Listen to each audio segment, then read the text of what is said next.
Good afternoon to all of you.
चलिए theory कहां पर था हम लोग का?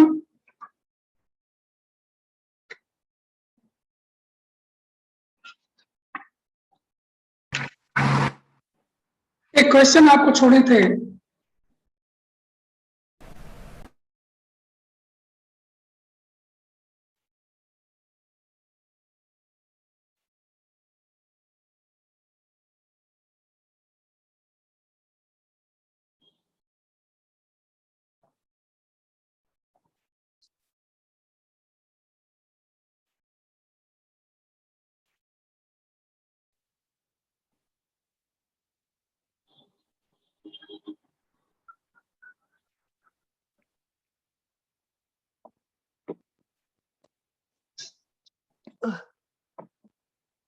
नमा ऐसा नहीं प्रूफ सर ये ना तो अच्छे अनस पीडीएफ हम एकरा में कुछ नहीं सकता व्हाट्सएप पे पर फाइनल तो नहीं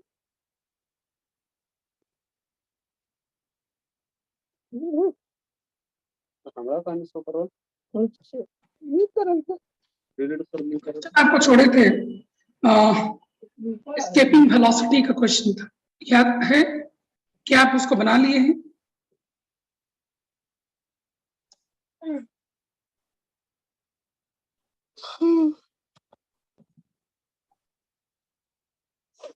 कर दलो।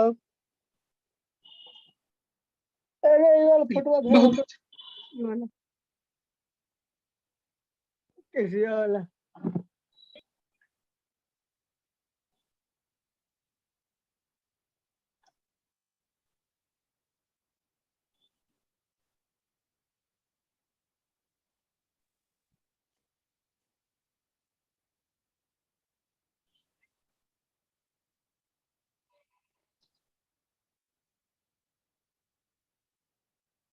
आज हम लोग सबसे पहले एक सीखते हैं कि मैनोमीटर कैसे काम करता है। मैनोमीटर कैसे काम करता है उस पर हम थोड़ा काम करते हैं, ठीक है? क्वेश्चन था वो तो करा दिए ना, तो बोल रहे हैं लोग कि इसके वेलोसिटी वाला क्वेश्चन हो गया।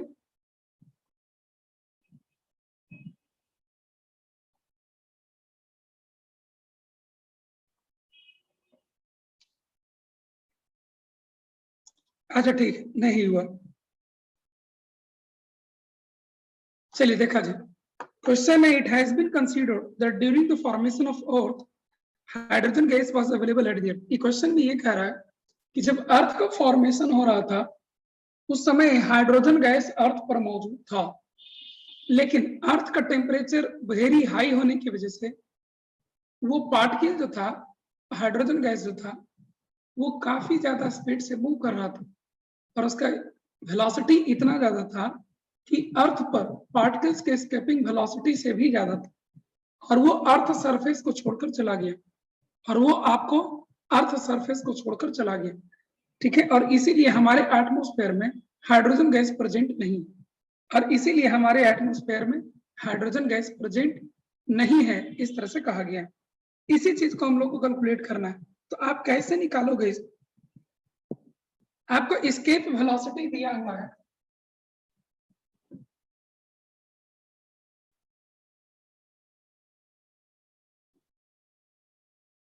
One point one 10 raised to the power 6 centimetre पर सेकेंड, 6 सेंटीमीटर पर सेकेंड। इसको एसआई यूनिट में कन्वर्ट करें तो 100 से डिवाइड कर देंगे तो 1.1 10 raised to the power 4 metre पर सेकेंड हो जाएगा। 1.1 10 raised to the 4 मीटर पर सेकेंड आपको हो जाएगा। ये आपको हो जाएगा क्या, एस्केपिंग वेलोसिटी। और आपसे पूछा गया है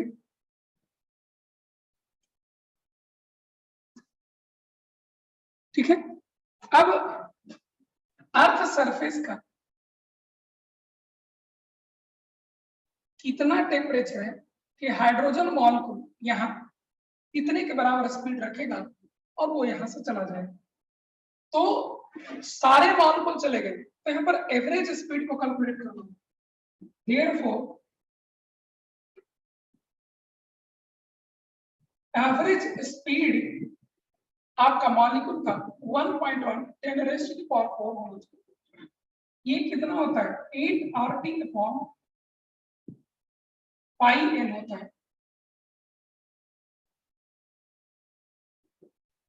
होल स्क्वायर करिए, 8 RT upon pi n 1.1 10 raised to the power 4 का होल स्क्वायर, और टेम्परेचर आपको हो जाएगा पाई m by 8R 1.1 10 raised to the power 4 का whole square 3.14 m। Hydrogen H2 है। मैं बोला था कि इस फॉर्मूला में इसको जब भी रखेंगे तो केजी में रखना होता है। 2 into 10 raised to the power -3 इसका होल स्क्वायर कर दीजिए बाई 8 into 3.1 R 8.314। सब कुछ ऐसा यूनिट में रखिए, सोल्व करिए, आपको आ जाएगा।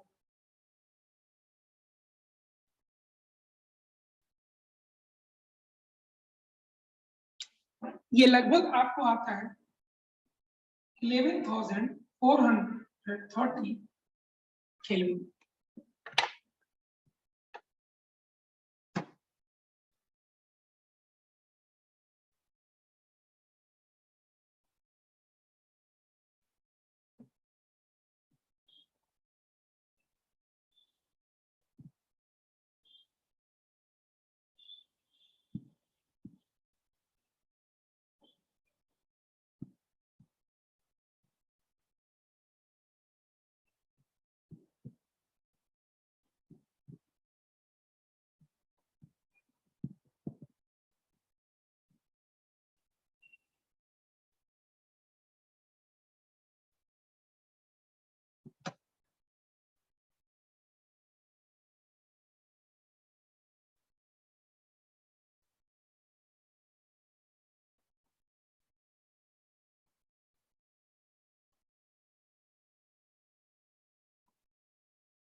ठीक है, हो गया। अब हम लोग थ्योरी आगे बढ़ाते हैं। थ्योरी में हम लोग को सीखना होता है, मैनोमीटर पहले एक सीखते हैं। मैनोमीटर का कैसे रीडिंग लेते हैं।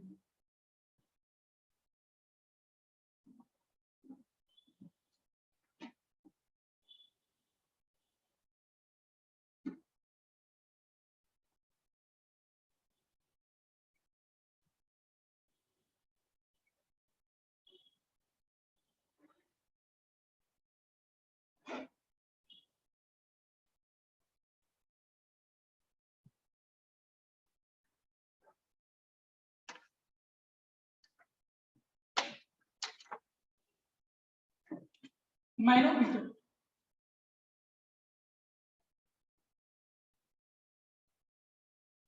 मैनोमीटर का इस्तेमाल क्या होता है?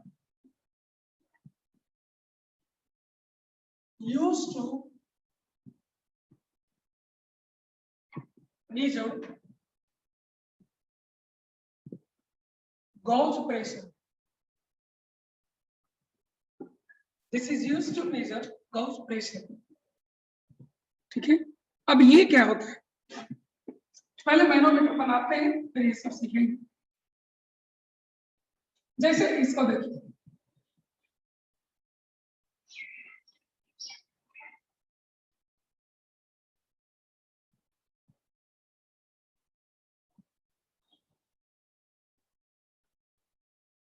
ठीक है, यहां पर कोई आपका गैस है,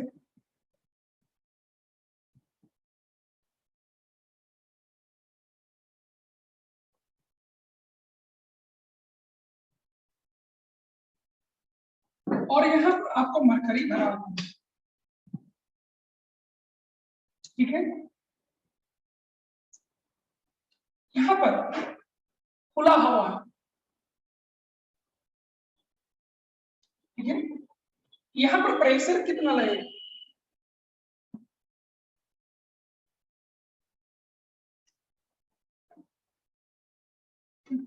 खुला हवा होने के कारण यहाँ पर प्रेशर एटमॉस्फेरिक प्रेशर लगेगा, और गैस यहाँ इसमें भरा हुआ है, ये गैस यहाँ तक मौजूद है, और यहाँ पर प्रेशर किसका लगेगा? गैस का प्रेशर आपको लगेगा, ठीक है। इसी इंस्ट्रूमेंट को हम मैनोमीटर कहते हैं, ठीक है। इसका इस्तेमाल किया जाता है इस कंटेनर के अंदर में जो गैस रखा गया उसका प्रेशर कितना है ये पता करने के लिए किया जाता है, ठीक है। कंटेनर के अंदर में गैस का प्रेशर क्या है, इस चीज को हम यहाँ से पता करते हैं। PATM का मतलब होता है atmospheric pressure, atmospheric pressure, gas का प्रेशर, ठीक है, इस तरीके से लिखा जाता है। अब आपको मान लीजिए पॉइंट ए है और ये पॉइंट बी है, एक लेवल पर होने के कारण यहाँ पर प्रेशर और यहाँ पर प्रेशर बराबर होना चाहिए, ठीक है। Since pressure at A must be equal to pressure at B because these 2 points are lying on the same level and therefore pressure must be same. तो दोनों जगह प्रेशर सेम, लेकिन A पर प्रेशर किसका लग रहा है? गैस का लग रहा है, तो यहाँ पर प्रेशर ऑफ गैस लिखा है। B पर प्रेशर किसका होगा? एटमॉस्फेरिक प्रेशर प्लस रो GH, एटमॉस्फेरिक प्रेशर प्लस रो GH, चूंकि मरकरी है H साइड का, तो P एटमॉस्फेरिक प्लस रो GH, ये सब हम लोग करना सीखेंगे। और यहां से P gas minus PATM is rho GH, ये जो आपका लिखा हुआ है, ये जो आपका लिखा हुआ है pressure of gas excess over atmospheric pressure, ध्यान दीजिए, pressure of gas excess over atmospheric pressure is called gas pressure, ठीक है। इसी को कहते हैं P गैस, ठीक है। इसको लैंग्वेज में लिखते हैं pressure of gas excess over atmospheric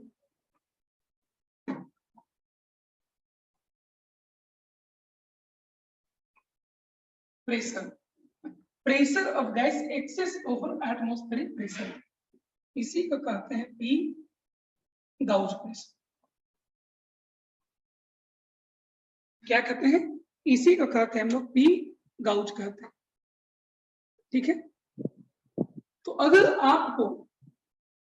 आपको किसी भी कंटेनर में गैस रखा हुआ है, उसका प्रेशर आपको पता करना, कि एटमॉस्फेयर से ज्यादा यहाँ प्रेशर कितना है, एटमॉस्फेयर से एक्सेस ओवर मतलब उससे ज्यादा, ठीक है। यहाँ देखिए ना, एटमॉस्फेयर से इसका और कितना ज्यादा प्रेशर है, इसको जब पता करना हो तो मैनोमीटर को यूज किया जाता है कि एटमॉस्फेयर से इतना ज्यादा प्रेशर इस गैस का है। अगर इसका प्रेशर 5 atm आ जाए गैस का, ठीक है, देखिए अगर गैस का प्रेशर 5 atm, या इसी से देखिए एटमॉस्फेरिक प्रेशर मान लो 1 atm, और ये जो रीडिंग आया है ये बताता है कि 3 atm प्रेशर, तो ये रीडिंग बताता है 3 atm प्रेशर, और एक एटमॉस्फेरिक प्रेशर ये खुद 3 और 1 4, यानी गैस का प्रेशर कितना हो जाएगा 4 atm हो जाएगा। गैस का प्रेशर कितना हो जाएगा पता, 4 atm आपको गैस का प्रेशर हो जाएगा, ठीक है।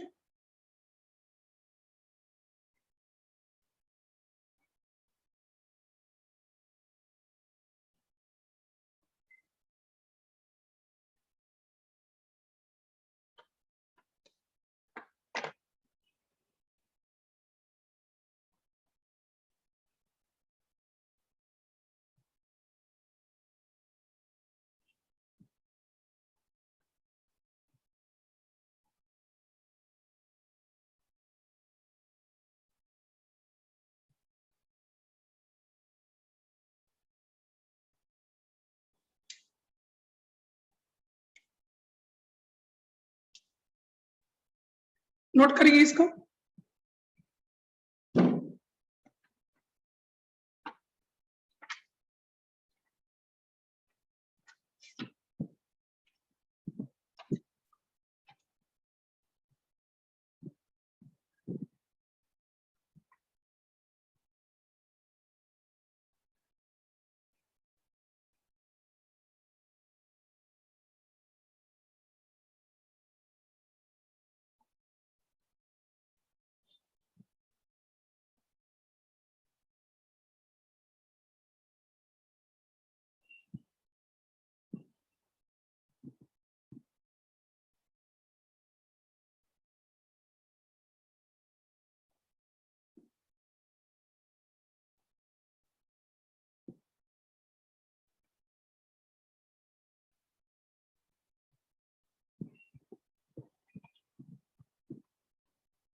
एक क्वेश्चन करके देखिए, तो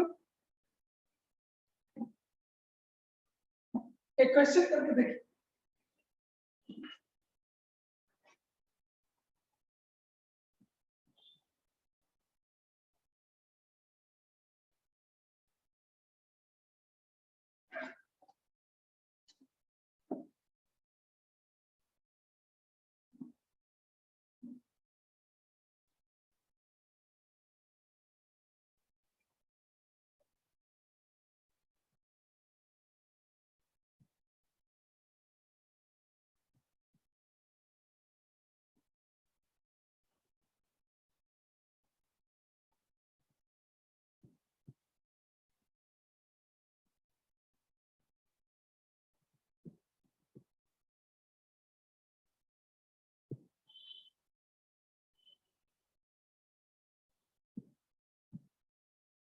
ये मरकरी है,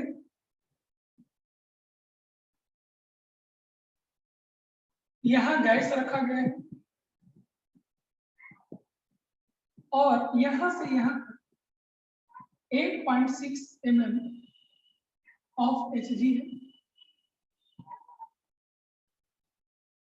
और ये P एटमॉस्फेयर है। क्या है वो? P एटमॉस्फेयर है।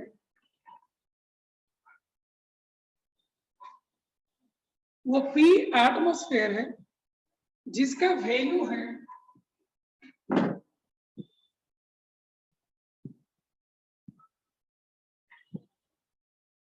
इसका वैल्यू है 748.2 mm of Hg। 740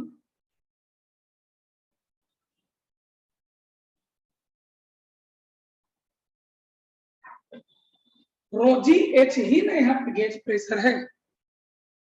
बनाइए, mm ऑफ hg में जवाब दीजिए। Pressure of gas is something mm of hg। ये क्या होगा, ये आपसे पूछा।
सब ठीक है, डायग्राम वगैरह सब ठीक है।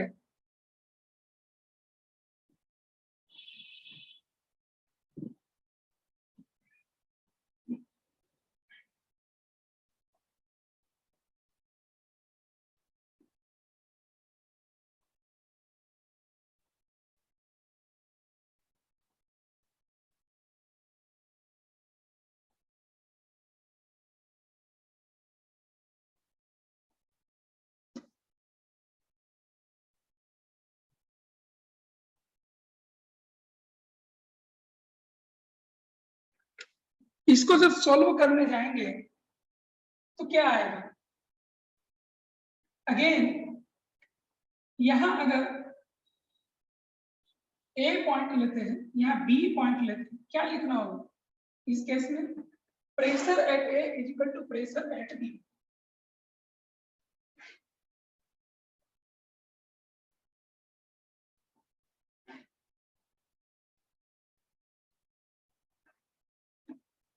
Pressure at A is equal to pressure at B. Pressure at A क्या हो जाएगा, डायरेक्ट गैस का प्रेशर होगा, ये देख लीजिए आप। प्रेशर एट ए गैस का प्रेशर होगा, ठीक है। और यहां पर देखिए गलत बात, ए पॉइंट यहां नहीं होगा, ए पॉइंट यहां, ए और बी दोनों सेम लेवल। हाँ, प्रेशर एट ए क्या हो जाएगा, pressure of gas plus rho g h is equal to pressure at B, जो कि एटमॉस्फेरिक प्रेशर के बराबर है। तो प्रेशर ऑफ गैस हो जाएगा atmospheric pressure minus rho g H. Atmospheric pressure दिया हुआ है 748.2 mm ऑफ Hg माइनस ये हाइट है 8.6 mm ऑफ Hg। सोल्व करिए, कितना आ जाएगा, यहां से निकाल सकते हैं आप लोग,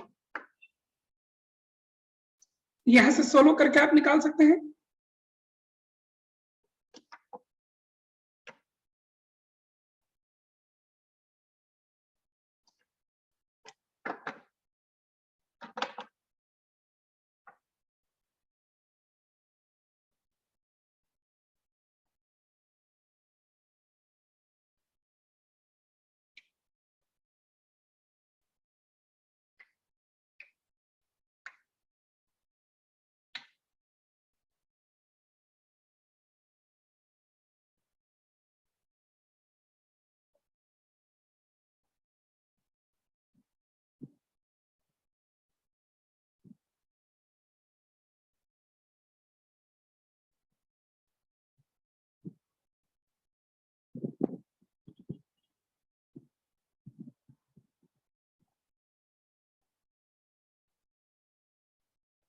ठीक है, एक बार और देखिए, यहां गैस है बेटा, तो यहाँ पे गैस का प्रेशर लगेगा और ये रो जी एच होगा, तो गैस का pressure and rho g h is equal to atmospheric pressure which is open to atmosphere. तो यहां से गैस का प्रेशर क्या आ जाएगा, इसको उस साइड ले जाएंगे। अब mm ऑफ Hg में कैलकुलेट करना है, तो mm ऑफ Hg में क्या हो जाएगा, एटमॉस्फेरिक प्रेशर का दिया हुआ है 748.2 mm ऑफ Hg, ठीक है, और ये रोजी एच जो है इसका भी mm ऑफ Hg में दिया हुआ है 8.6 mm ऑफ Hg, इसको रख देंगे, निकाल सकते हैं।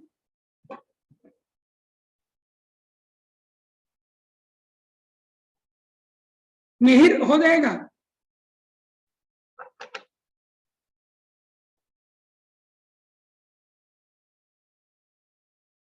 चलिए एक और छोटा सा डेरिवेशन है, उसको भी करते हैं हम लोग।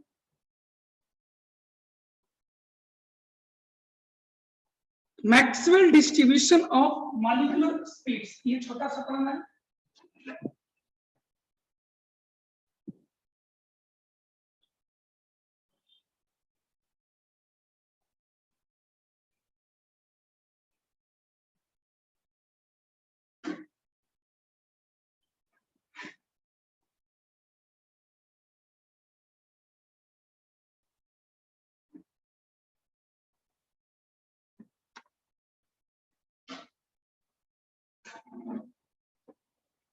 हाँ, अभी गैस कोई भी रहेगा उससे फर्क नहीं पड़ेगा, ठीक है।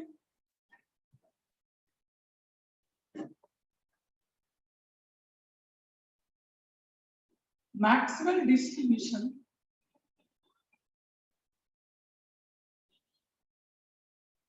Of molecular speeds, Maxwell distribution of molecular speeds, इस चीज को समझने के लिए पहले आपको मैं एक दूसरे तरफ ले जाता हूं। एक एग्जाम्पल समझिए आप इस तरह का कि सीबीएसई, बढ़िया समझिएगा इस चीज को, क्लास 10 में पूरे देश में 10 लाख स्टूडेंट, आपके बैच में पूरा देश में सीबीएसई क्लास 10 में जो आपने दिया है या नहीं दिया है, जो कहिए उसमें 10 लाख स्टूडेंट है, ठीक है, और वो सभी ने परीक्षा में बैठा, सभी लोगों के कुछ न कुछ मार्क्स है, ठीक है। आप लोग का मार्क्स कितना से कितना के बीच में दिया जाता था, 0% से लेकर 100% के बीच में, है कि नहीं, 0% से लेकर 100% के बीच में। मेरा बात पकड़ते जाइएगा, थोड़ा मैं इधर करूँ,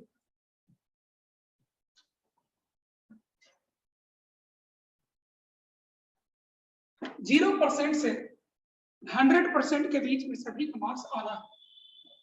आपको ग्राफ खींचने के लिए कहा गया, यहां लिखिएगा % ऑफ मार्क्स स्कोर, तो आएगा 0%, 10, 20, 30, 40, 50, 60, 70, 80, 90, 100, ये आएगा परसेंटेज मार्क्स किसी बच्चा का कितना है। और यहां लिखिएगा नंबर ऑफ स्टूडेंट्स, पहले मेरा बात समझिए, नंबर ऑफ स्टूडेंट्स। अब उसमें से कोई एक स्कोर पकड़ लीजिए, मान लीजिए कि ये 80%, क्या 80% इस 10 लाख स्टूडेंट में, 10 लाख स्टूडेंट में 5000 बच्चा हो सकता है, जरूर आया हो, तो 5000 बच्चा को जब 80% आए हैं तो इसके ऊपर 5000, 1 2 3 4 5 6 7 8 9 10 11 ऐसे ऐसे करते हुए 5000 पॉइंट आएगा, तब जाकर के इसको दिखाइएगा। कभी कभी ऐसा होगा कि मान लो एक स्कोर है 84%, ये पूरा देश में हो सकता है 30,000 स्टूडेंट को आया हो, तो इनके लिए जो हम लाइन खींचेंगे 84% वाला, वो यहां से बोर्ड के आसमान में चला जाएगा। तो क्या ग्राफ खींचना पॉसिबल है क्या? ये 5,000 है, ये 30,000 है, क्या इसका ग्राफ खींचना पॉसिबल है क्या? नहीं, पॉसिबल नहीं है। तो इसका उपाय एक ऐसे किया गया है, देखिए कैसे। इसका एक उपाय कुछ ऐसे किया गया, यहाँ जो नंबर ऑफ स्टूडेंट है ये बहुत फ्लक्चुएट कर रहा है, इसी को यहां से हटा दिया गया और नंबर ऑफ स्टूडेंट के बजाय यहां लिखा गया fraction of students. Number of student के बजाय क्या लिखा गया? Fraction of students. फ्रैक्शन एक से कम होता है, फ्रैक्शन क्या होता है आपको? एक से कम होता है, ठीक है। खास करके नंबर ऑफ स्टूडेंट के केस में एक से कम आएगा। जैसे आपको लिखा हुआ है 5,000 स्टूडेंट ने कितना मार्क्स स्कोर किया? 5,000 स्टूडेंट ने 80 मार्क्स स्कोर किया, 80%। तो हम इसको यहां दिखाएंगे कैसे? तो 5,000 लेंगे बाई 10 लाख लेंगे,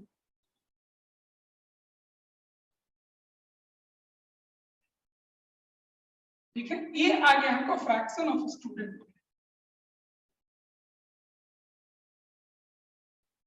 जीरो 0.005, 0.005, ठीक है। तो ये जो नंबर आया है, इस तरह से हम एक स्केल बना लेंगे। आपकी बार जो हम y एक्सिस लेंगे वो कुछ ऐसा लेंगे,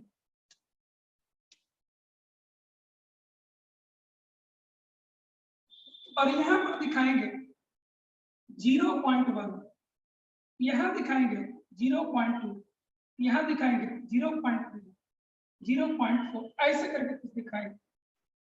या और भी चाहे तो और छोटा छोटा दिखा सकते, 0.01, मतलब छोटे छोटे पॉइंट को दिखाया जा सकता, लेकिन फ्रैक्शन दिखाया गया तो 0 से लेकर मैक्सिमम 1 तक सारे आ जाएंगे। और करेंगे क्या कि जो बच्चों का स्कोर आया है वो फ्रैक्शन में कभी भी हम दिखाएंगे 10 लाख से तो ये हमेशा छोटा होगा, ये हो चाहे ये हो, 10 लाख से तो हमेशा ये छोटा होगा, और इसीलिए 1 से भी फ्रैक्शन हमेशा छोटा होगा। तो इसका ग्राफ कुछ ऐसी एक ग्राफ नहीं बता रहा है, इसका ग्राफ कुछ हो सकता है कि इस तरह से दी जाए, जिसका मतलब ये है कि अगर कोई कहेगा कि 50%, 80%, 90% स्कोर लाने वाले स्टूडेंट का फ्रैक्शन कितना है, तो हम कहेंगे कि इसको ऊपर ले जाइए और इसको यहां मिला दो। ऐसे समझने के लिए करेंगे, ये ट्रू वैल्यू नहीं, तो कुछ समथिंग ये वैल्यू हमें मिल जाएगा कि जितना बच्चा एग्जाम में बैठा उसमें से इतने फ्रैक्शन स्टूडेंट का मार्क्स 90% आया है, और 80% तो इधर ले जाइए और इधर ले जाइए, इतने परसेंट स्टूडेंट का मार्क्स इतने के बीच में आया है। ये चीज हम यहां से देख के बता सकते हैं।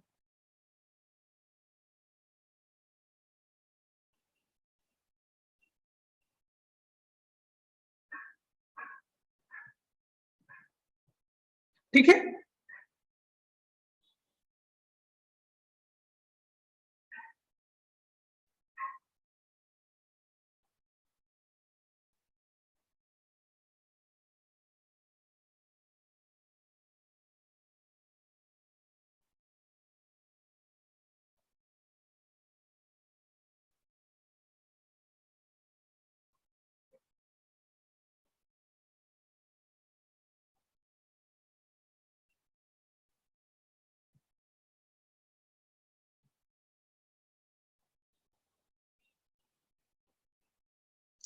इतना हम कर सकते हैं, ठीक है।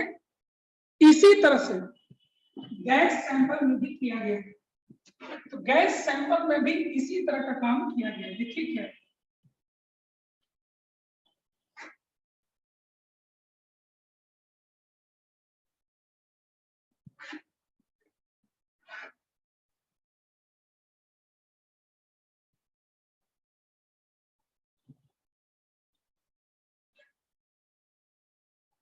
जैसे मान लो कोई गैस सैंपल है। अब हम लोगों को पहले से पढ़ा हुआ है कि 1 मोल अगर कोई गैस भी लेते हैं, 1 मोल अगर कोई गैस भी लेते हैं तो उसमें एवोगाड्रो नंबर ऑफ पार्टिकल्स होते हैं। और एवोगाड्रो नंबर में आपको पहले से पता हुआ है कि 10 रेज़ टू दी पावर कितना ज्यादा चलता है, ये आपको पहले से पता है। 10 रेज़ टू दी पावर 23 चल जाता है। कितना चला जाता है बेटा? 10 रेज़ टू दी पावर 23 आपको चला जाता है। ठीक है, इस तरीके से जब देखा जाए, इस तरीके से जब देखा जाए, ठीक है, तो इतने सारे molecules, 10 raise to the power 23 molecules है। इन मॉलिक्यूल का स्पीड बराबर होना तो जरूरी है नहीं, क्योंकि काइनेटिक थ्योरी ऑफ गैसेस में हमने अजम्पशन लिया है कि gas molecules are always in random motion, and when the gas molecules are always in random motion, तो फिर कौन किससे कब टकराएगा इसका तो कोई ठिकाना छोड़ ही दीजिए। कब कौन किससे टकरा गया, नाक से टकराया कि मुंह से टकराया, कुछ नहीं पता। और आपको पता ही है कि एक कंटेनर के अंदर में huge huge huge astronomical number of molecules होते हैं। इनका कोलिजन जो आपस में होता है वो जैसे भी, मतलब जिसका कोई स्टडी ही नहीं किया जा सकता, किसका स्पीड कम है किसका स्पीड ज्यादा है, इन सब के बारे में भी नहीं कहा जा सकता। इसी पर रिसर्च आया था मैक्सवेल का। ठीक है, इन्होंने कहा कि किसी भी गैस सैंपल में जो मॉलिक्यूल्स होते हैं वो सभी मॉलिक्यूल्स का स्पीड आपस में इक्वल नहीं होता है। उसमें से कई ऐसे मॉलिक्यूल्स होते हैं जिसका स्पीड 0 मीटर पर सेकंड भी होता है, और कई मॉलिक्यूल्स ऐसे भी होते हैं जो इनफिनाइट मीटर पर सेकंड की स्पीड से चलते रहते हैं।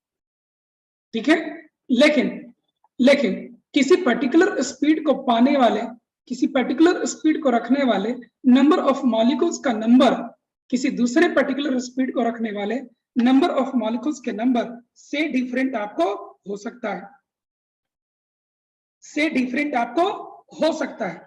ये सब चीज हमें वहां पर सीखना है। ठीक है,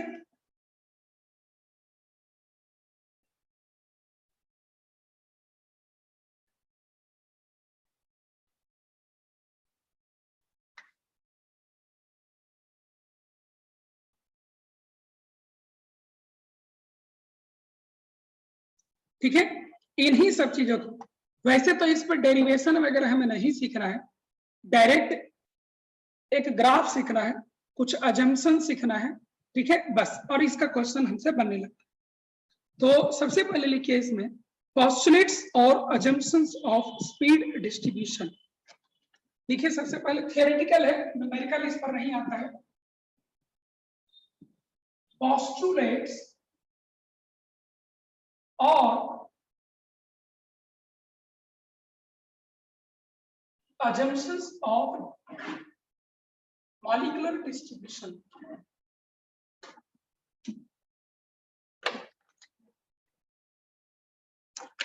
सबसे पहला assumption है कि it is based upon theory of probability।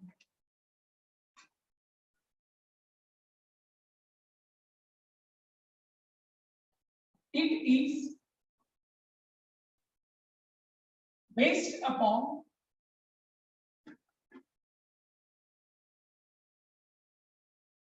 theory of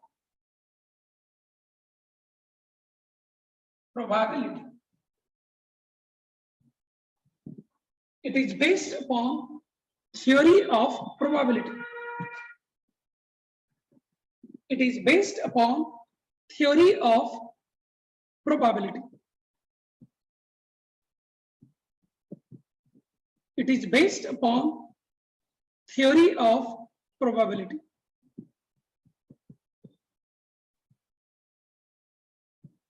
theory of probability मतलब प्रोबेबिलिटी जो हम लोग पढ़ते हैं 9-10 में, उन्हीं प्रोबेबिलिटी के थ्योरी को यूज करके ये डिराइव किया गया है, हालांकि हमें डेरिवेशन नहीं पढ़ने।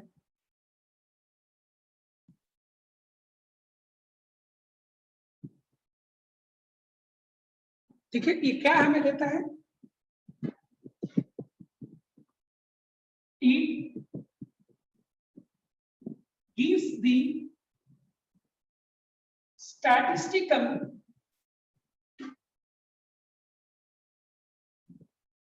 average of speeds of the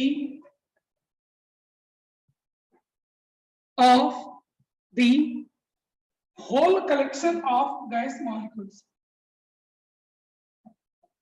whole collection of gas molecules। मतलब एवरेज देता है। अभी मैं ग्राफ करके निकाल के बता रहा था आपको कि एवरेज करके ये स्टैटिस्टिक्स का यूज करता है। ये किस चीज का यूज करता है बेटा, ये आपको स्टैटिस्टिक्स का यूज करता है।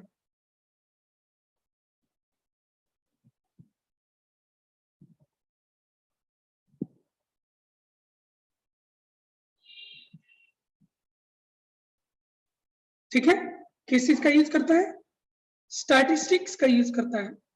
इसका ग्राफ कैसा है, नोट करिए, दोनों पॉइंट्स को ग्राफ बनाते हैं।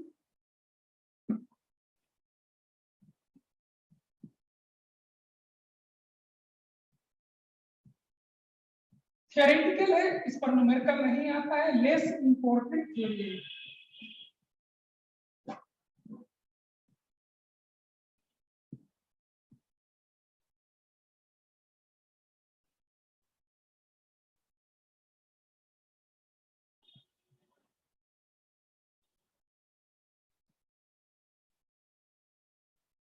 हाँ, कुछ इसी तरह से लिया गया है शहबाज।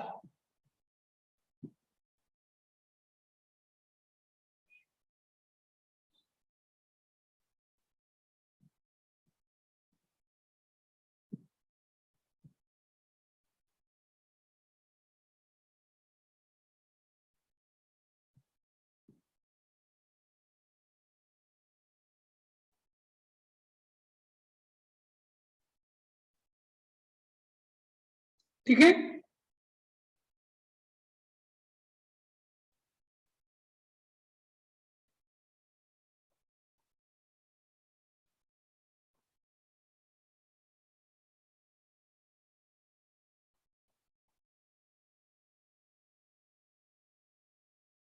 ठीक है, इसका नोट कर लिए, ग्राफ बना।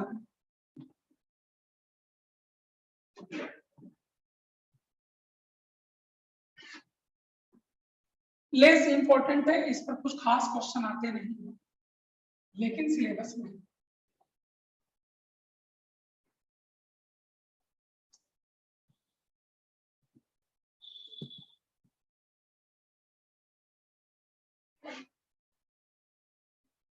यहां पर लिया गया है फ्रैक्शन ऑफ मॉलिक्यूल।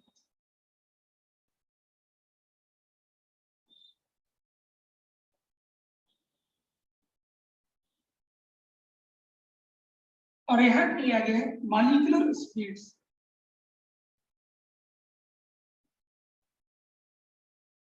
ठीक है, इसका ग्राफ कुछ ऐसा,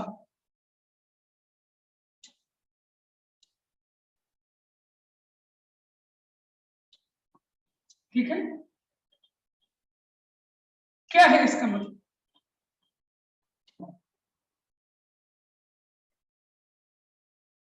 ये अगर T1 टेम्परेचर पर है, ये अगर T2 टेम्परेचर पर है, T1 से बड़ा T2 होगा, T1 से बड़ा T2 होगा। ठीक है, नोट करिए।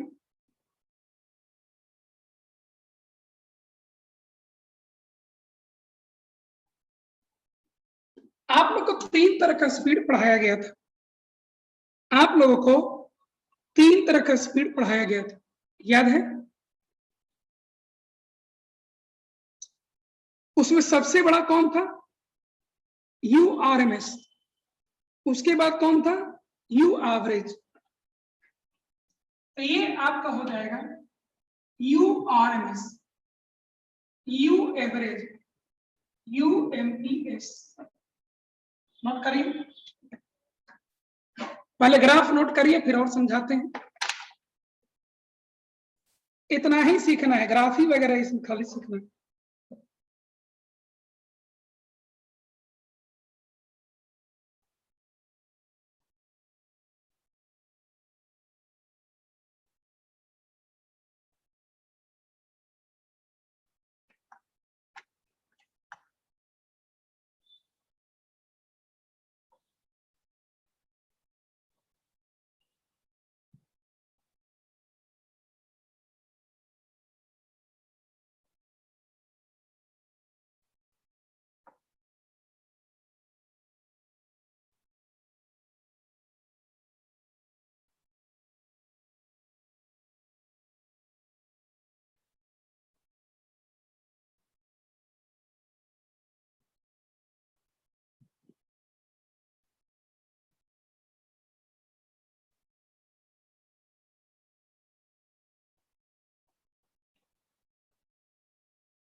नोट कर लिए? ठीक है। अब इस ग्राफ में देखिए क्या क्या है। ये है फ्रैक्शन ऑफ मॉलिक्यूल्स जो किसी खास स्पीड को रखते हैं। ये T1 टेम्परेचर पर का ग्राफ है और ये T2 टेम्परेचर पर का ग्राफ है। जब T1 टेम्परेचर पर हम ग्राफ खींचते हैं बेटा, तो T1 टेम्परेचर जो कि एक कम टेम्परेचर है, लेस टेम्परेचर है, तो लेस टेम्परेचर पर मॉलिक्यूल्स वगैरह का स्पीड भी क्या होगा? लेस होगा। और इसीलिए इसका ज्यादातर मॉलिक्यूल का स्पीड यहीं पर खत्म हो गया। ठीक है। जैसे जैसे हम टेम्परेचर राइज करते हैं, molecules more and more energetic होते चला जाता है, उसका एनर्जी बढ़ते चला जाएगा, उसका काइनेटिक एनर्जी बढ़ते चला जाएगा और उसका स्पीड आपको बढ़ते, और इसी कारण से स्पीड आपको बढ़ते बढ़ते देखिए यहाँ, लेकिन आपको देखना ये होगा कि फ्रैक्शन ऑफ मॉलिक्यूल, जितने भी मॉलिक्यूल्स हैं उन सभी के फ्रैक्शंस को हम जोड़ते जाते हैं, जोड़ते जाते हैं। टोटल फ्रैक्शन ऑफ मॉलिक्यूल कितना आएगा? 1। टोटल फ्रैक्शन ऑफ मॉलिक्यूल्स आपको कितना आएगा? 1 आएगा। यानी कि इस एरिया, इस कर्व के अंदर टोटल फ्रैक्शन ऑफ मॉलिक्यूल्स आपको कितना आएगा? 1 आएगा। मेरे बात समझिएगा। जैसे 5000 स्टूडेंट था, मैं 10 लाख से डिवाइड करें, फिर 30,000 स्टूडेंट था, अभी एग्जांपल लिए थे, 10 लाख से डिवाइड करें, तो जितने जितने नंबर पाने वाले सारे स्टूडेंट थे उन सभी के फ्रैक्शन को जोड़ते जाइए, तो लास्ट में ऊपर में भी तो आपको 10 लाख आ जाएगा। तो ऊपर में भी 10 लाख है, ऐड करते करते सभी मॉलिक्यूल्स को ऐड करते जाइए, सभी नंबर, सभी स्टूडेंट को ऐड करते जाइए, ऐड करते करते ऊपर वाला भी कभी 10 लाख पहुंचेगा और नीचे वाला भी 10 लाख आपको पहुंच गया। तो 10/10 काटिएगा तो कितना हो जाएगा? 1। यानी कि ये जो एरिया इसके अंदर में दिया गया है वो टोटल एरिया है, और टोटल एरिया जो है वो 1 होगा, कांस्टेंट होगा। तो आपको यहाँ पर जब है तो एरिया 1 है, एरिया 1 रखते हुए इसको फैलाइएगा तो नीचे आएगा कि नहीं आएगा? इसी को आगे फैलाइए तो ये नीचे की हो जाएगा, क्योंकि एरिया इसके अंदर जो सबटेंड किया है वो कांस्टेंट है। आप एरिया जो ग्राफ के अंदर में सबटेंड किया है वो क्या है? कांस्टेंट है। चलिए नोट करिए अगला point. Next point, the area under the curve, the area under the curve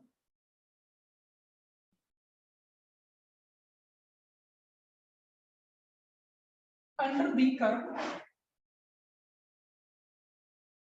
denotes the area under the curve denotes fraction of molecules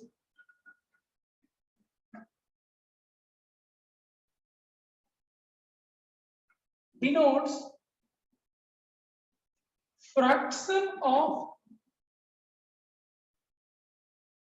molecules having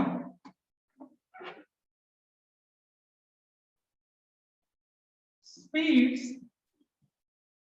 from 0 to infinity.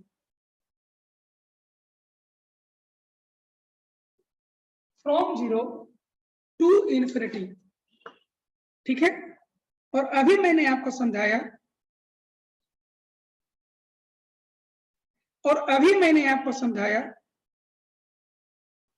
क्या समझाया आपको? अभी मैंने आपको समझाया कि total area under the curve कितना हो जाएगा? 1 हो जाएगा, यूनिट हो जाएगा। तो एक और पॉइंट लिखिए,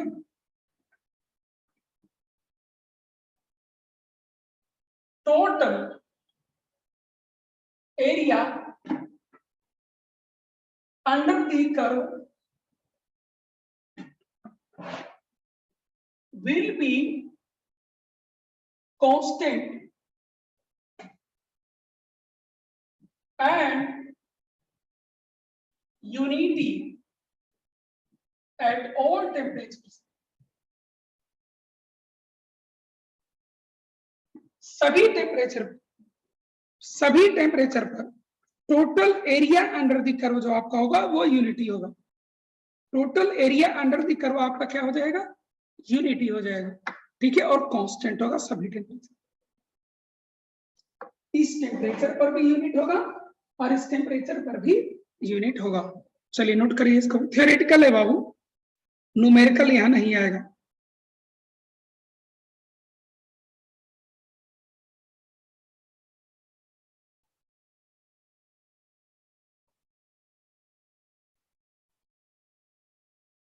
इसमें एक चीज देखिए, वो कौन सा फ्रैक्शन है?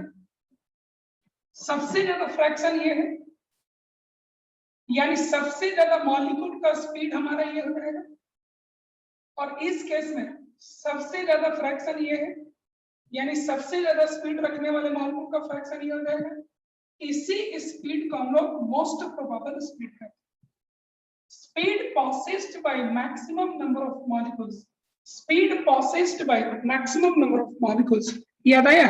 यही डेफिनेशन मैं आपको पहले भी लिखवाया था, यही डेफिनेशन मैंने आपको पहले भी लिखवाया था, ठीक है।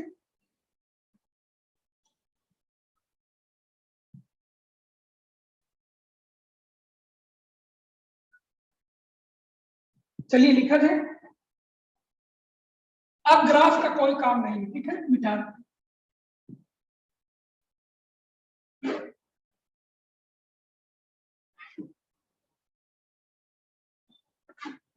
ये इतना ही पढ़ना है, मैं थोड़ा सा बड़ा चढ़ के पढ़ा देते रहता हूँ।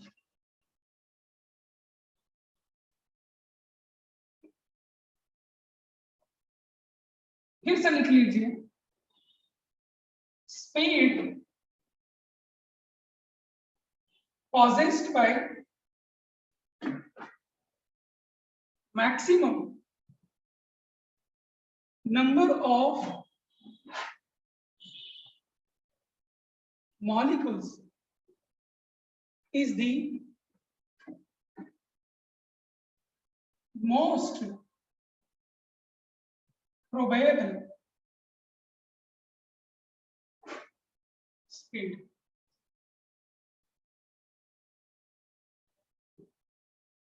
Is the most probable speed.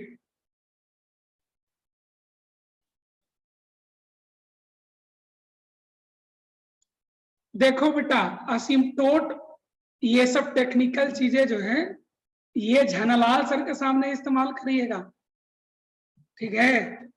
Chemistry में ये सब मत इस्तेमाल करिएगा।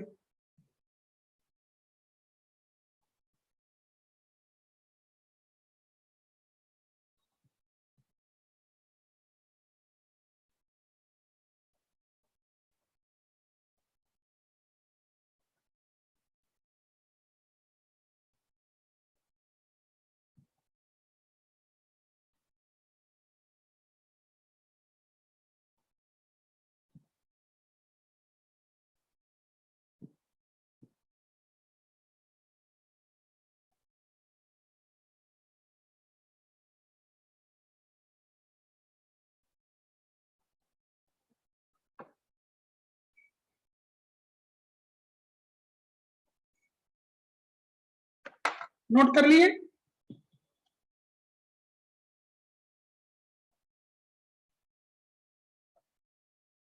नोट कर लिए?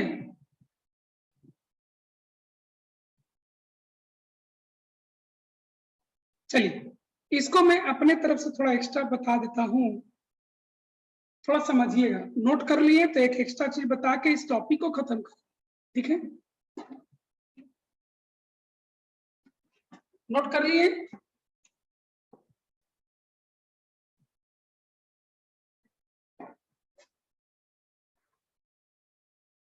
ये इतना ही पढ़ना है बाबू, जबरदस्ती से कुछ करने से नहीं। हर चीज का केमिस्ट्री में लिमिट होता है। बहुत सारे चीज ऐसे होते हैं जो कॉपी पेन से नहीं किए जा सकते, वो रिसर्च से आते हैं। मैथ में आप लोग प्रूव कर देते हैं ना कि मैथ का कोई एलएचएस देता है। हाँ, इन्फिनिटी तक जाएगा शहबाज, इन्फिनिटी तक जाएगा। वो आगे जा करके कहीं पर भी एक्सिस को कट नहीं करेगा, ठीक है शहबाज? आगे जा करके कहीं पर भी एक्सिस को कट नहीं करेगा, ठीक है? इन्फिनिटी तक पैरेलल जाएगा।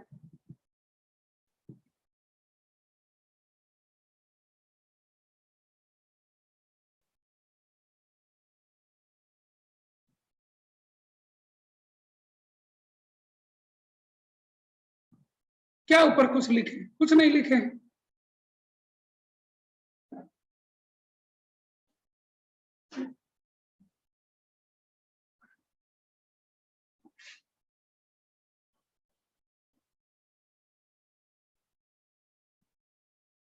इसमें एक एक्स्ट्रा थोड़ा सा पढ़ लेते हैं हम लोग, ठीक है?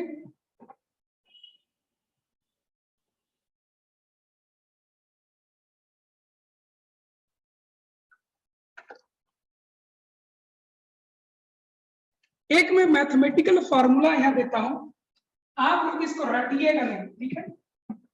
रटना नहीं है।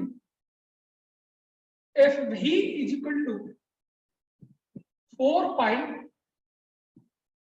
M by 2 by R T. ये आपके सिलेबस में ही नहीं है फॉर्मूला, ठीक है?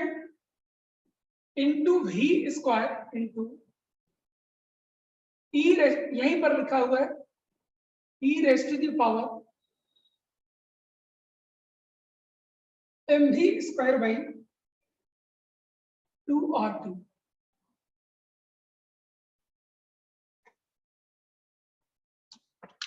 ठीक है? ये एफ क्या है? एफ आपको है fraction of molecules, fraction of molecules having particular speed. ये भी स्पीड है, किस चीज को बताता है? फ्रैक्शन ऑफ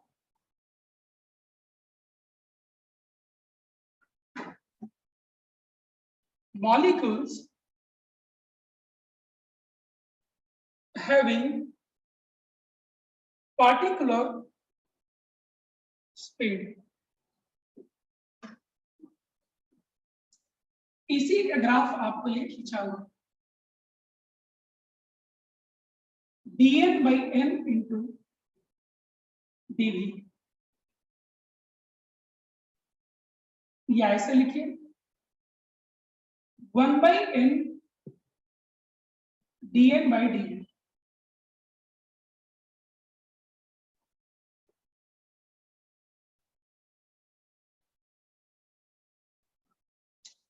ठीक है?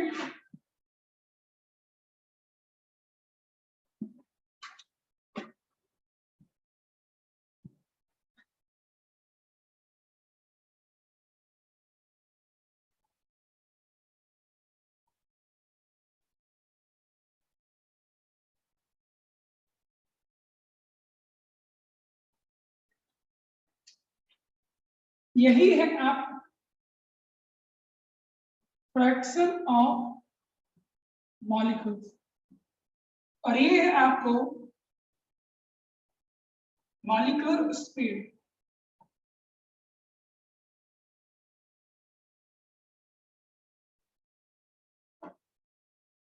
ये सेम टेम्परेचर पर ग्राफ खींचा गया।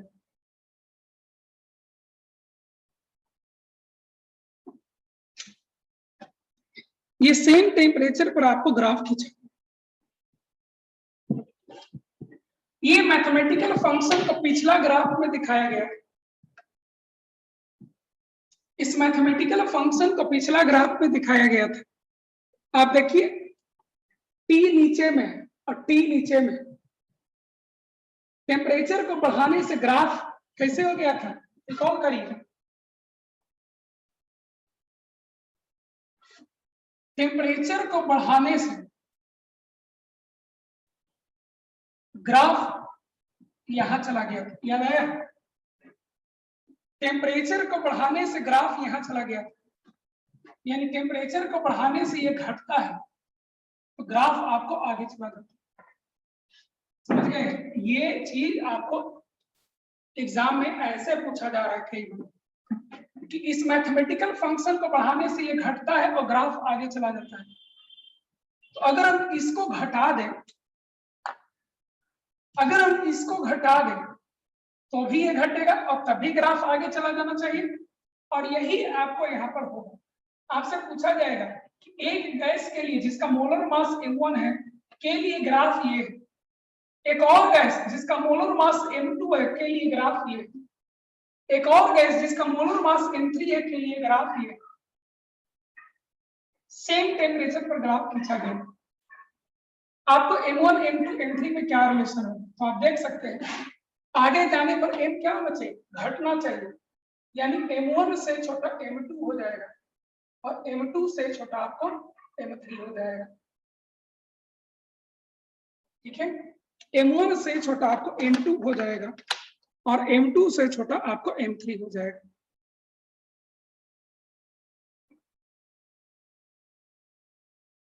ये 4 पाई है बेटा, 4 पाई, 4 पाई।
देखो m1 m2 से बड़ा कैसे है ये देखिए,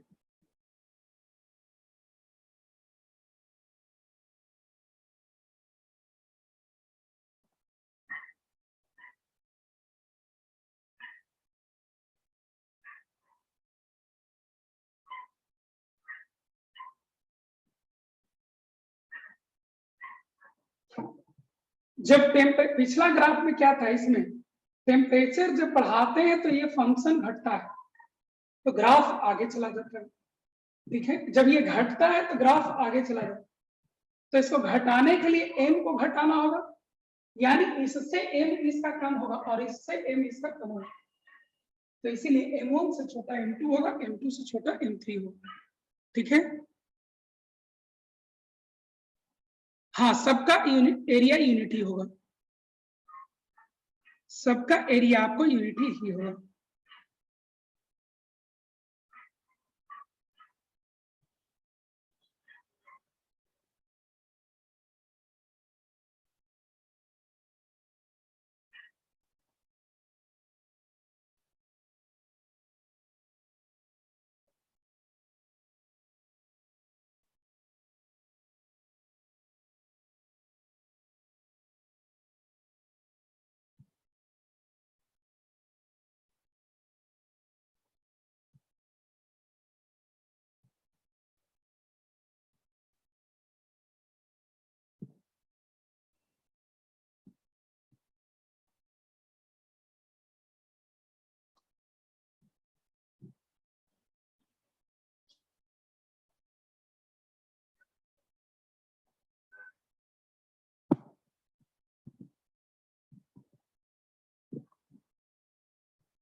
और कोई डाउट हो यहाँ पर? ये टॉपिक आपको इतना ही पढ़ना, ठीक है। अब आपको हम लोग को एक चीज पढ़ना होता है जो थोड़ा बड़ा डेरिवेशन है, और उसके बाद हम लोग को गैसेस, रियल गैस में चला जाना है, ठीक है। तो रियल गैस में जाने के पहले टाइम जो है उसमें हम लोग डिस्कशन कुछ कर लेते हैं।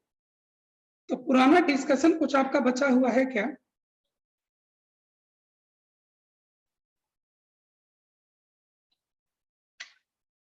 निकालिए तो उसको थोड़ा सा पूरा कर लिया जाए। अब आपको केवल रियल गैस बचा है, आइडियल गैस आपका खत्म हो गया। रियल गैस आइडियल गैस से छोटा है, निकालिए सब लोग।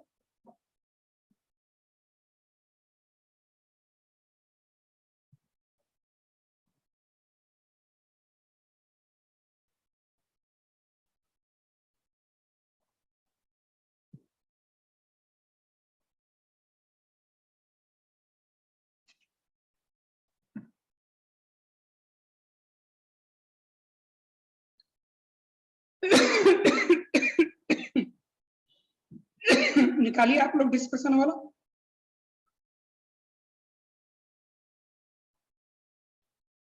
कहां पर से डिस्कस करना है बेटा? ये थ्योरी बहुत टेढ़ा है जो अभी हम लोग सीखे। से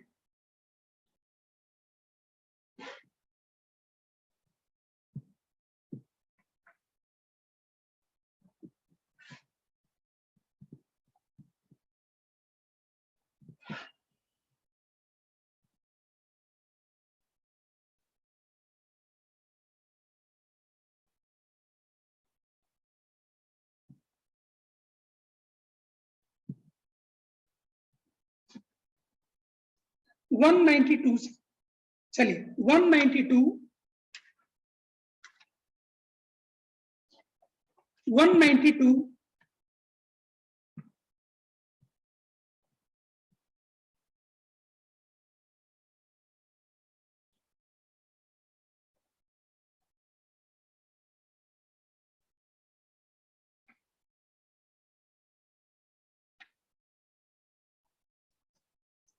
ये तो लगता है उस दिन बताए थे क्या?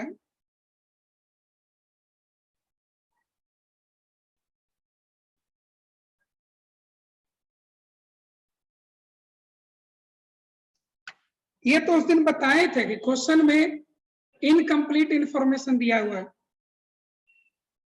एक लाइन इसमें मैं ऐड भी करवाया था कि इसमें क्वेश्चन में ये एक चीज ऐड कर देना चाहिए। इसके आगे क्वेश्चन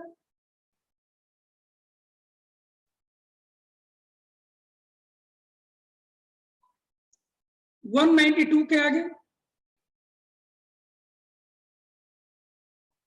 193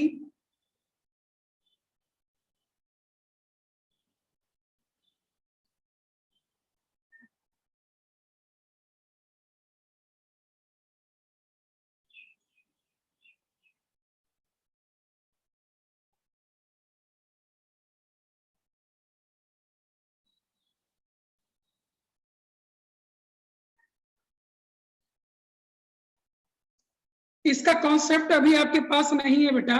हार्डनेस रिमूवल का इनऑर्गेनिक केमिस्ट्री में रिएक्शन सिखाया जाएगा, तब आपसे बनेगा ये, ठीक है।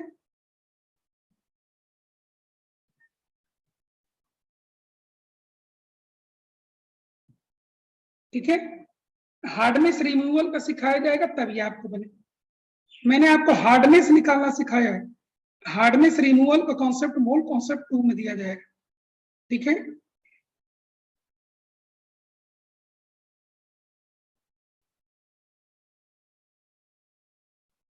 वन 193 के बाद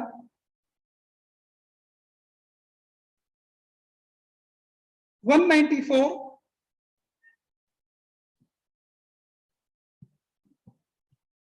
194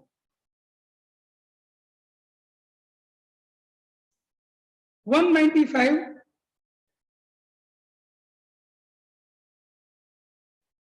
97 98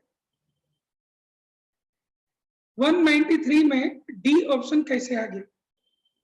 193 के बारे में मैं कहा कि अभी नहीं पढ़ाया गया है, पढ़ाया जाएगा हार्डनेस रिमूवल में, तब ये क्वेश्चन बनेगा आपसे, ठीक है। 194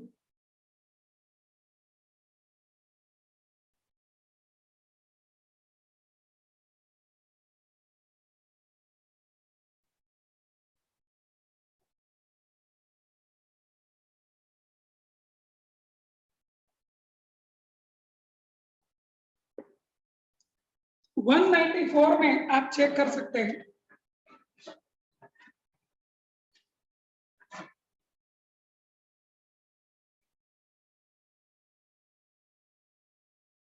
दोनों को सेपरेटली कराया गया। P4 plus 5O2, P4 O10 दे रहा है, और सेकंड है P4 plus 3O2, P4 O6 दे रहा है। लिमिटिंग रिएजेंट कौन होगा, ये सब चीज पूछा गया, चेक कर लेते हैं।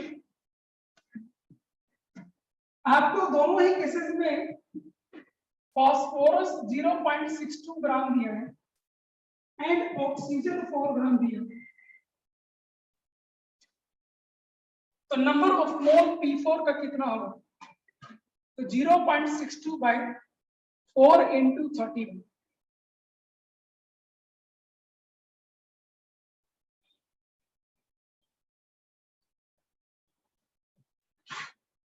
फाइव इंटू 10⁻³ और नंबर ऑफ मोल ऑक्सीजन का हो जाएगा 4/32।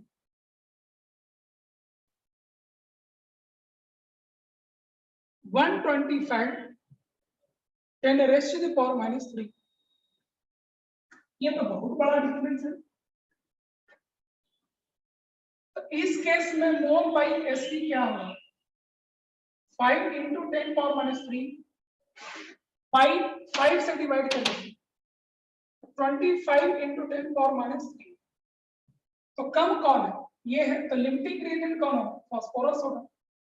इस केस में देखिए 5 into 10⁻³ और मोल बाई एससी कर दीजिए, 125 में 3 से डिवाइड कर दीजिए, 41.7 into 10⁻³। इस बार भी कम यही है, इसलिए लिमिटिंग रिएजेंट यही होगा। अंकुर, दोनों ही केस में लिमिटिंग रिएजेंट सेम होगा। -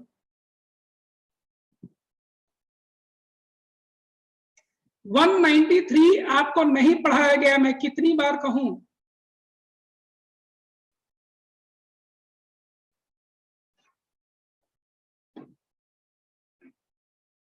194 5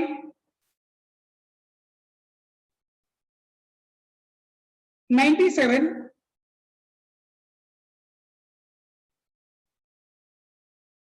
98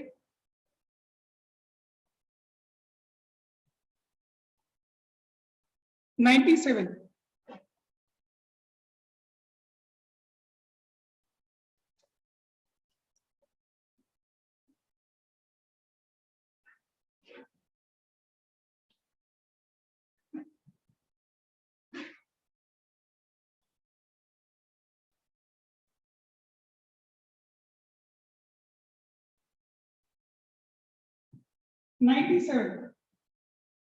A carbonate of unknown metal MCO3 is treated with HCl to produce CO2. MCl2 plus H2O plus CO2. Upon treating 4.2 gram with excess of HCl, मतलब सारा इसको reaction ले रहे हैं, 2.2 ग्राम 10,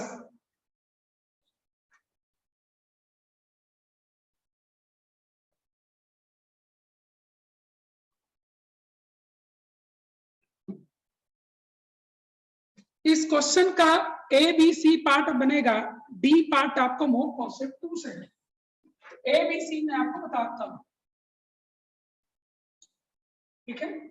नंबर ऑफ मोल इसका और इसका बराबर है, तो नंबर ऑफ मोल इसका हो जाएगा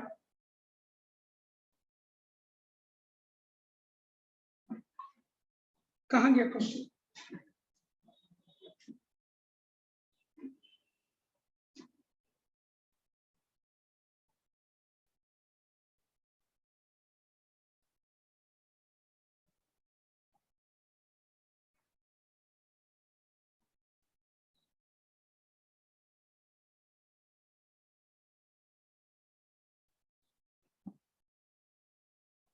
bye m plus 12 plus 48, 2.2 by 44, ठीक है।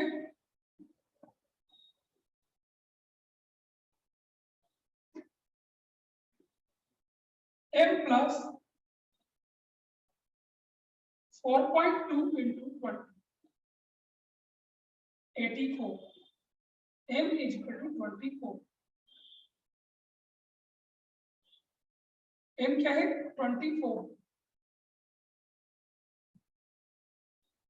तो पूछा क्या है इसमें परसेंटेज इसका कितना हो, पहले इसका हम नंबर ऑफ मोल निकाल लेते हैं। Number of mole of MCO3 हो जाएगा 4.2 by 84, 1 by 20, जितना इसका मोल है उतना मेटल का भी मोल है, तो number of mole of metal क्या हो जाएगा 1 by 20, मास ऑफ मेटल क्या हो जाएगा 1 by 20 into 24, 1.2 ग्राम, इसीलिए परसेंट क्या हो जाएगा 1.2, 4.2 into 100।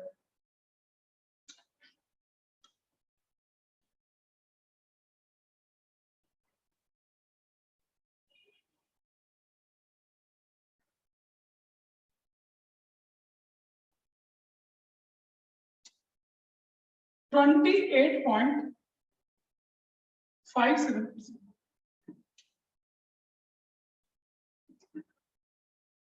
28.57% आपका होगा। तो इसका ए चॉइस है, wait percent of metal is सही है, wait percent of the carbonate गलत है, atomic mass of the metal is 20 सही है, equivalent mass of the metal carbonate is, ये आपको नहीं पढ़ाया गया, ठीक है, पढ़िएगा बन जाएगा, बेसिक थ्योरी का पार्ट है, ठीक है।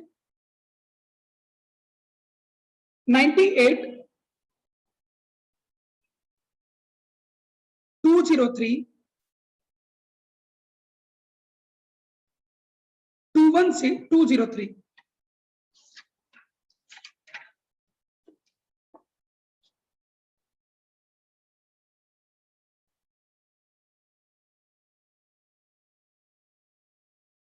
तो आप लोग को पढ़ाया गया है फॉर्मूला,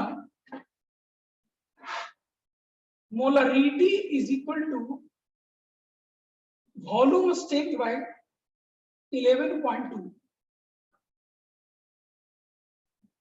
तो वॉल्यूम स्ट्रेंथ क्या हो जाएगा मोलरिटी इंटू 11.2, 8.9, सोलो करिए आ जाएगा।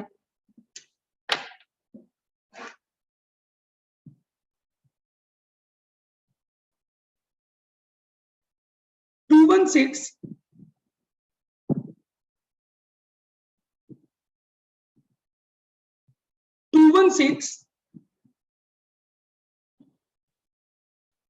218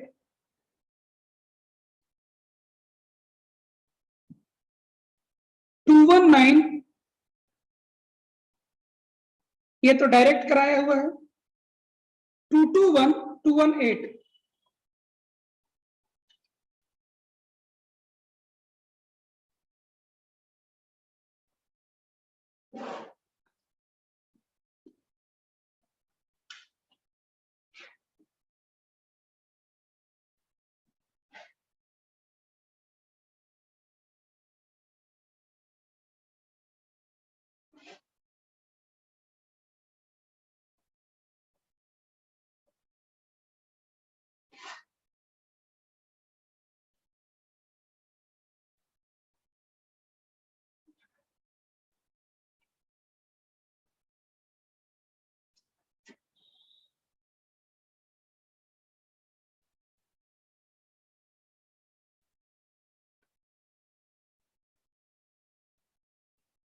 What is the value of X based on the following graphs?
ये देखने से ग्राफ में लग रहा है कि CH4 को जब ऑक्सीजन से कराते हैं तो CO2 एंड 2H2O बनता है। तो यहाँ एक चीज देखिए कि ये दो जो लिखा हुआ है वो y एक्सिस में CH4 के लिए 2 लिखा हुआ है। जब C2H4 को कंबशन कराते हैं तो 2CO2 एंड 2H2O बनता है। देखिए इसके लिए y, फिर से देखिए y एक्सिस 2 लिखा हुआ है। जब C3H6 को कराते हैं तो 3 बार कार्बन है, 3CO2, 6 बार हाइड्रोजन यानी 3H2O। ग्राफ में देखिए y का वैल्यू 3 लिखा हुआ है। C4H8 को जब कंबशन कराते हैं तो यही वाला 8 है, 4H2 है। ग्राफ में देखिए इसके लिए 4 लिखा हुआ है। C5H12 जब लेते हैं तो ये 12 है, यहाँ पर 6H2O है। ग्राफ में देखिए इसके लिए 6 दिया हुआ है। तो आप कह लिए C6H12 का पूछा गया, फिर C12 है तो फिर से यहाँ 6H2O होगा। यही आपका आंसर होगा। ठीक है, समझ गए? आज यहाँ पर क्लास को मैं रोकता हूं। नेक्स्ट डे हम लोग मॉलिक्यूलर कोलिजन को पहले पढ़ेंगे, तब फिर रियल गैस में एंटर करेंगे। ठीक है, thank you, bye for now.